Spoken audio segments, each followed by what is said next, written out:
This connection of churches has a strong passion for mission. That passion was recognized by Bishop Neil Irons during his term.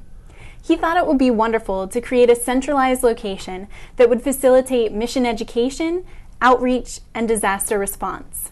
1 year after introducing the idea, the conference opened the Mission Central Warehouse in Mechanicsburg.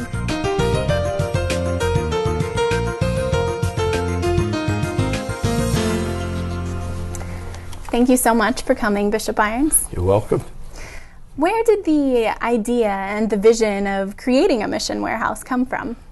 Well, I like to think it initially came from God, but I think it comes from paying attention not only to what God asks us to do, that is, you can't do ministry without mission, but to also look at the people among whom you live to see what they have a readiness to do.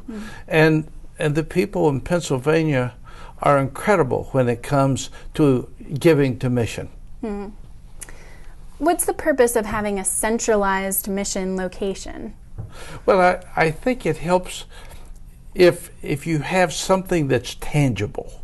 So often mission seems to be something that's done over there or here, but when you have a center into which people could come for education and in which they can also do hands-on ministry, all of a sudden mission takes on faces and purpose. And I think having it in a central location in the middle of the people, so to speak, gives it strength to all of us. These were the original ideas for and the plans for the centralized mission location. However, that's not what ended up being the building. Can you tell us a little bit about how God changed those plans? Well, I think maybe we always think smaller than God does. So after this vision came, we put together a committee of people of all kinds of abilities and asked them to think what it would look like to have this Center for Mission. So what you see on the screen is what we had come up with. And so that was how we were moving ahead. Then all of a sudden, I'm driving to my office, go past this building, and I see that it's for rent. I mentioned that to my council director. Next thing I know, he's checking it out, and suddenly other people are involved. And this building had everything we wanted except more of it. And it was of God. As I said, it was bigger than we were thinking. I think that's the way it always is with God. It was almost double the square footage. Yes. Are those extra spaces being used today? Oh, I'd invite anybody to come into Mission Central.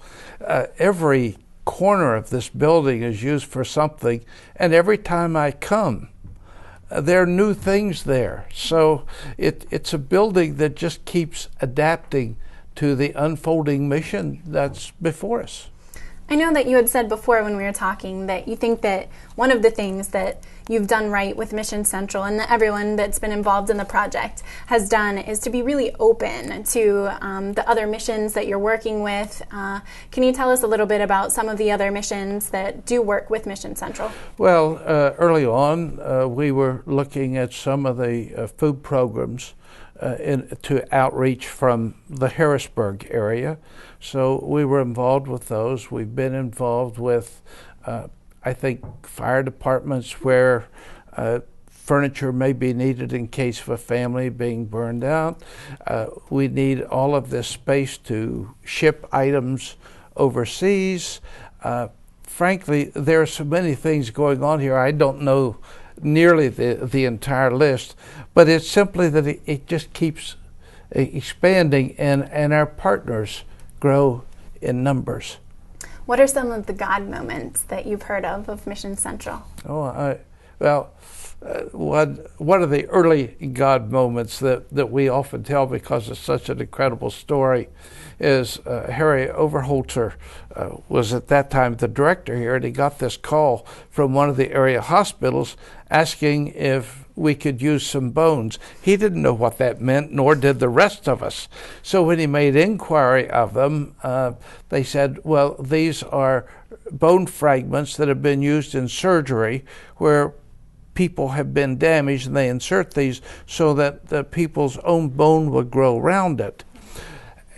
So Harry calls a member of this conference who chairs a hospital in India to see if that hospital has use for them. And they said, oh yes, we never have enough of those. So here was something that we were no longer using in the United States that all of a sudden was vital in a place like India. And suddenly there was this connection between here and a far-off country. God saw the connection. We had to figure it out, but when the opportunity came, it was taken. It's wonderful. There are so many God moments that have happened here throughout the past 10 years. Where do you see Mission Central going in the future? Well, I think that's a very hard question to answer, because at the beginning we said we're just going to leave ourselves open to whatever God asks us to do. So I think certainly we'll continue to be involved in disaster relief. We'll continue to be involved in mission education, which helps also when people come in to volunteer to participate in mission. But missions across my years keeps changing because the world keeps changing, needs keep changing.